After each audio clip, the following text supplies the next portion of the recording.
L'accident de piano est un film français datant de 2025, réalisé par Quentin Dupieux avec Adèle Exarchopoulos, Jérôme Commandeur, Sandrine Kiberlin et Karim Leclou. La jeune Magali se retrouve dans un chalet à la montagne, accompagnée de son assistant personnel. Comme je le dis toujours, un film de Quentin Dupieux est une expérience à part entière. Et une fois de plus, c'est le cas ici. Humour noir qui peut être malaisant, ambiance hivernale, des situations déjantées, une touche de violence dominée par ce ton comique peint sans rire. On retrouve les ingrédients qui font que le cinéma de Dupieux peut diviser. J'ai eu un peu de mal à me mettre dedans, mais petit à petit, on rentre dans cette histoire qui fait une critique sévère, dure mais bien réelle, des réseaux sociaux, d'internet, des influenceurs et cette soif de notoriété. Adèle Exarchopoulos domine le film avec un personnage particulier, autant par son physique que sa façon d'être, cette star d'internet dont on a du mal à avoir de l'empathie.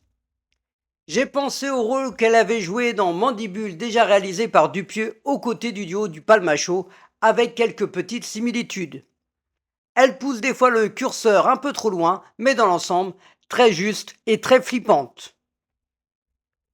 Jérôme Commandeur, très bien comme souvent, avec son rôle d'assistant qui lui permet d'être à l'aise dans son jeu, sans en faire trop, mais efficace, qui veut arrondir les angles tout en trouvant un intérêt personnel. Sandrine Kiberlin, en journaliste qui veut pousser la reine du net dans ses retranchements, est parfaite, posée, déterminée, calme, faisant une belle opposition face à Magali Moreau.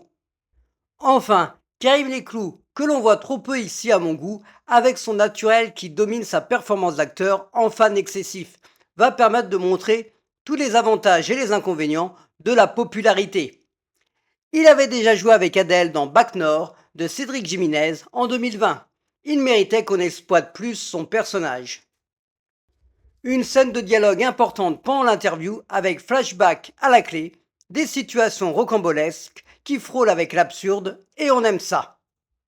Un film d'une courte durée qui fait partie aussi des choses que l'on retrouve toujours chez le réalisateur. Ça vaut le coup de prendre un peu le froid, surtout de cette chaleur étouffante, alors entrez dans le monde merveilleux de Quentin Dupieux.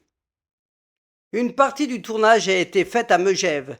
Cette dame de Haute-Savoie n'est pas celle que l'on croit. Voilà, j'espère que cette vidéo vous a plu. N'hésitez pas à me le dire dans les commentaires. Si vous avez vu le film, ce que vous en avez pensé, à liker, à partager, à vous abonner. Et je vous dis à très vite sur ma chaîne YouTube Un jour un film.